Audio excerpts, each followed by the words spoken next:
नमः शिवाय। अथ पंचमो अध्यायः। शौनक जी ने कहा, हे सूत जी, आप बड़े भाग्यशाली हैं, आप धन्य हैं। आपकी बुद्धि शिव जी की आराधना में सदैव लगी रहती है। आपने जो यह चंचुला की कथा सुनाई है, यह अत्यंत आश्चर्यकारिणी तथा शिव के प्रति भक्ति को बढ़ाने वाली है। इस प्रकार सदगति को पाकर वह चंचुला शिवलोक में जाकर क्या करने लगी? हे महामती सूत जी, आप यह भी बतलाइए कि उसके पति बिंदु की बाद में क्या स्थिति हुई? सूत जी ने कहा, वह किसी समय उमा पार्वती देवी के पास जाकर हाथ जोड़कर उन्हें प्रणाम कर अत्यंत आनंद युक्त होकर उनकी स्तुति करने लगी। चंचुला ने कहा, हे गिरिजा, आप स्कंद अर्थात कार्तिकेय की माता हैं, सभी सुख भोगों को देने वाली हैं। शिव जी की आप प्रिया हैं और आप साक्षात ब्रह्म स्वरूपा हैं। अतः सभी नर नारी सदैव आपकी सेवा किया करते हैं। ब्रह्मा विष्णु आदि देवता भी आपकी सेवा करते हैं। आपके सगुण तथा निर्गुण दोनों रूप हैं। आप ही आदि प्रकृति हैं, सूक्ष्म हैं, सत्य चित आनंद स्वरूप भी आप ही हैं। सृष्टि स्थिति पालन लय अर्थात विनाश करने वाली त्रिगुणा सतु रज तम रूपों वाली तीनों देवताओं की आश्रय रूप तथा ब्रह्मा विष्णु महेश इन तीनों देवताओं को प्रतिष्ठित करने वाली भी आप ही हैं। यह स्तुति शाक्त सिद्धांत के अनुसार की गई है। सूत जी ने कहा, सदगति को प्राप्त हुई वह चंचुला आंखों में प्रेम के आंसुओं को भरकर और सिर झुकाकर इस प्रकार महेशी अर्थात पार्वती की स्तुति करके चुप हो गई। तदंतर शिवप्रिया भक्तवत्सला तथा दयालु पार्वती ने अत्यंत प्रेम से उस चंचुला से कहा। पार्वती जी ने कहा, हे सुंदरी सखी चंचुला, तुम्हारे द्वारा की गई इस स्तुति से मैं अत्यंत प्रसन्न हूं। तुम मुझसे क्या मांगना चाहती हो, वह वर मांगो। कोई भी वस्तु तुम्हें अदेय नहीं है। सूत जी ने कहा, गिरिजा के ऐसा कहने पर चंचुला उन्हें विधिवत प्रणाम करके अत्यंत भक्ति भाव से हाथ जोड़कर तथा सिर झुकाकर पूछने लगी। चंचुला ने कहा, हे निष्पाप गिरिजा, मेरे पतिदेव इस समय कहाँ हैं? मैं उनकी गति को नहीं जानती हूँ। मैं चाहती हूँ कि मैं जिस प्रकार उनके साथ रहने लगूं, कृपया आप वैसा उपाय बताएं। सबका कल्याण करने वाली, दीनों के ऊपर दया करने वाली, देवियों में श्रेष्ठ हे पार्वती, मेरा पति वैश्यागामी था। वह पापी मुझसे पहले मर गया था, न मालूम किस गति को प्राप्त हुआ। सूत जी ने कहा, इस प्रकार चंचुला की बात को सुनकर भक्तों के प्रति दया प्यार करने वाली देवी गिरिजा ने अत्यंत प्रेम से उसे उत्तर दिया। गिरिजा ने कहा, हे पुत्री, बिंदु नाम का तुम्हारा पति अत्यंत पापी, नीच विचारों वाला, वैश्यागामी तथा महामूर्ख था। वह मरने के बाद नरक में चला गया। वह पापी अनेक वर्षों तक विविध प्रकार के नरकों में होने वाले दुखों को भोगकर बचे हुए पापों के कारण विंध्यावन में पिशाच हो गया। अभी भी वह दुष्ट अनेक प्रकार के कष्टों को भोगता हुआ केवल हवा खाकर सदा कष्ट में जीवन व्यतीत कर रहा है। सूत जी ने कहा, इस प्रकार पार्वती की बात को सुनकर अच्छे विचारों वाली चंचुला पति के इस महान दुखद समाचार से उस समय अत्यंत दुखी हो गई।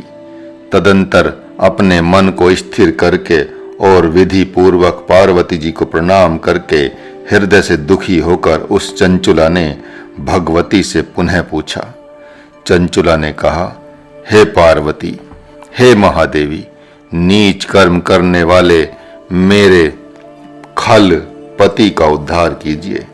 हे देवी, किस उपाय से पापी तथा दुर्बुद्धि वाला मेरा पति सद्गति को प्राप्त हो सकता है, उसे आप शीघ्र ही मुझसे कहिए। आपको नमस्कार है। सूत जी ने कहा, भक्तों के प्रति प्यार करने वाली पार्वती जी ने उसकी बातों को सुनकर प्रसन्न होकर अपनी सखी चंचुला से इस प्रकार कहा। पार्वती जी ने कहा, यदि तुम्हारा पति पुण्य को देने वाली इस शिव पुराण की कथा को सुन लेगा तो वह अपनी संपूर्ण दुर्गति से छूटकर सद्गति को प्राप्त हो जाएगा। इस प्रकार गौरी पार्वती के अमृत के समान वचनों को आदर पूर्वक सुनकर, हाथ जोड़कर तथा कंधों को झुकाकर उनसे बार बार प्रणाम किया। तदंतर उसने पार्वती जी से प्रार्थना की कि किस प्रकार सभी पापों के विनाश के लिए तथा सद्गति की प्राप्ति के लिए उसका पति उस शिव पुराण की कथा को सुन सके। सूत जी ने कहा, उस स्त्री ने बार बार शिव प्रिया की स्तुति की। तदंतर महान ऐश्वर्यशालिनी गौरी उसके ऊपर प्रसन्न हो गई। तदंतर गिरी कन्या पार्वती ने प्रेम पूर्वक भगवान शिव जी की यशोगाथा के सुप्रसिद्ध गायक तुम्बुरु नामक गंधर्व राज को बुलाकर कहा। गिरिजा ने कहा, शिव के प्रिय तथा मेरी आज्ञा के पालक है तुम्बुरु, इस स्त्री के साथ शीघ्र ही विंध्य पर्वत चले जाओ, तुम्हारा कल्याण हो। वहां एक भयंकर तथा बहुत बड़े आकार का एक पिशाच रहता है। तुम उसके चरित्र को प्रारंभ से सुनो। मैं तुमसे कहती हूं, वह पिशाच पूर्व जन्म में बिंदुक नाम का ब्राह्मण था। इस मेरी सखी का वह पति वैश्यगामी था। वह कभी भी स्नान संध्या आदि शुभ कर्म नहीं करता था, सदैव अपवित्र रहता था। क्रोध से उसकी बुद्धि नष्ट हो गई थी। अभक्ष्य पदार्थों को खाने वाला, सज्जनों से वैर करने वाला तथा अनुचित प्रकार से अपनी आजीविका चलाता था। वह प्राणियों की हिंसा करता था, सदैव शस्त्र धारण किए रहता था, बाएं हाथ से भोजन करता था, दीन जनों को कष्ट देता था, क्रूर था और नीच पुरुषों से प्रेम करने वाला, वैश्यागमन करने वाला, अत्यंत धूर्त, अपनी पत्नी का त्याग करने वाला, पापी, सदैव दुष्ट पुरुषों का साथ करने वाला था। उसने वेश्या का साथ करने से अपने समस्त पुण्यों का नाश कर डाला और धन के लोभ से अपनी पत्नी को निर्भय होकर दुराचारणी बना दिया। मृत्यु पर्यंत वह दुराचार ही करता रहा और मर गया। तदंतर घोर नरक में गया, जहां पापी अपने कर्मों के फलों का भोग करते हैं। वहां जाकर अनेक प्रकार के नरकों में अपने पापों के फलों का भोग करके इस समय वह विंध्य पर्वत में पिशाच बनकर अपने शेष पापों का भोग रहा है। उसके सामने परम पुण्यप्रद सभी पापों का नाश करने वाली इस अलौकिक शिव पुराण की कथा को तुम प्रयत्न पूर्वक उस पिशाच को सुनाओ, क्योंकि वह शिव पुराण की कथा सुनकर शीघ्र ही सभी पापों से मुक्त होकर प्रेतत्व को छोड़ देगा। जब वह बिंदुक पिशाच शिव पुराण की कथा को सुनकर दुर्गति से मुक्त हो जाएगा, तब तुम उसे विमान में बैठाकर मेरी आज्ञा से शिव के पास ले आना।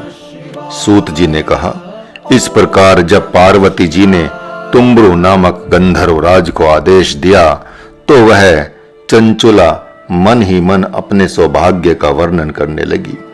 वह नारद प्रिय तुम्बुरु उस सुंदर विमान में पतिव्रता बिंदुक की पत्नी चंचुला के साथ बैठकर शीघ्र ही विंध्याचल में पहुंच गया। वहां जाकर उसने बहुत बड़े शरीर वाले, बड़ी ठोड़ी वाले, कभी हंसते हुए कभी रोते हुए और कभी इधर से उधर कूदते हुए विकराल आकृति वाले एक पिशाच को देखा। अत्यंत डरावने उस पिशाच को शिव जी की स्तुति का ज्ञान करने वाले उस महाबली तुम्बरु ने बलपूर्वक पकड़कर रस्सियों में बांध लिया। तदंतर शिव पुराण का पारायण करने का निश्चय करके तिम्बरू ने वहां महोत्सव पूर्वक तैयारी की। पार्वती की आज्ञा से उस पिशाच को शिव पुराण सुनाकर मुक्ति दिलाने के लिए तुम्बरू उत्तम विंध्य पर्वत पर गए। इस प्रकार की चर्चा तीनों लोकों में हो गई। अतः वहां उस कथा को सुनने के लिए शीघ्र ही देवऋषिगण आ गए।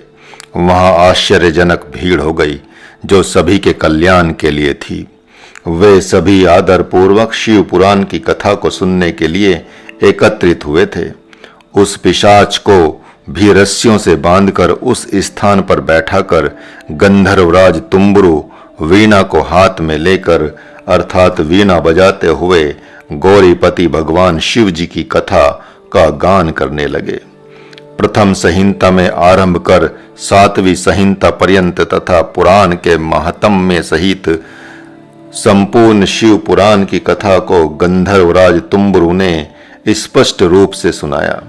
7 संहिताओं से युक्त इस शिव पुराण की कथा को आदर पूर्वक सुनकर वे सभी श्रोतागण सफल मनोरथ हो गए और महापुण्यदायक इस शिव पुराण की कथा को सुनकर वह पिशाच भी सभी प्रकार के पापों से मुक्त होकर उसने वह पिशाच शरीर छोड़ दिया। वह शीघ्र ही अलौकिक रूप वाला हो गया।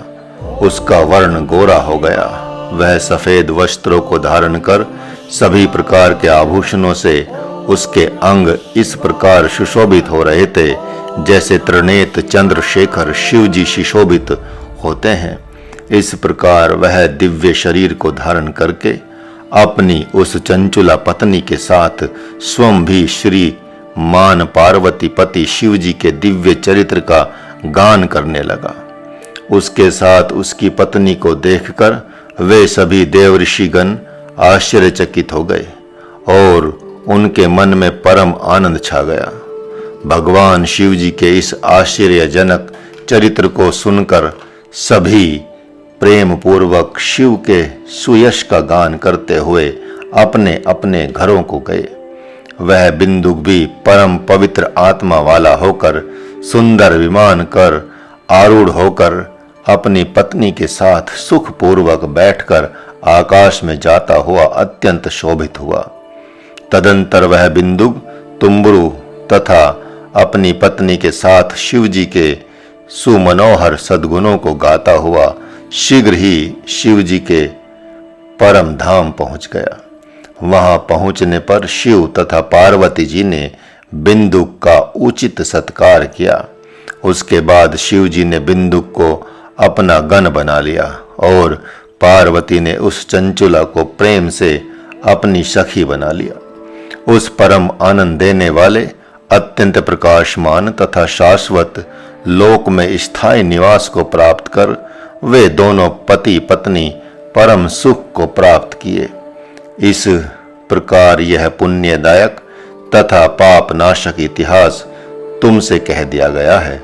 यह इतिहास शिव तथा पार्वती के परम आनंद और निर्मल भक्ति को बढ़ाने वाला है। जो इस शिव पुराण को भक्ति पूर्वक सुनता है अथवा एकाग्र मन होकर इसका पारायण करता है वह इस लोक में अनेक प्रकार के सुख भोगों को भोगकर अंत में मुक्ति को प्राप्त कर लेता है। इस प्रकार स्कंद महापुराण अंतर्गत शिव पुराण महात्म्य में बिंदुक सद्गति वर्णन नामक 5वां अध्याय समाप्त हुआ। ओम नमः शिवाय।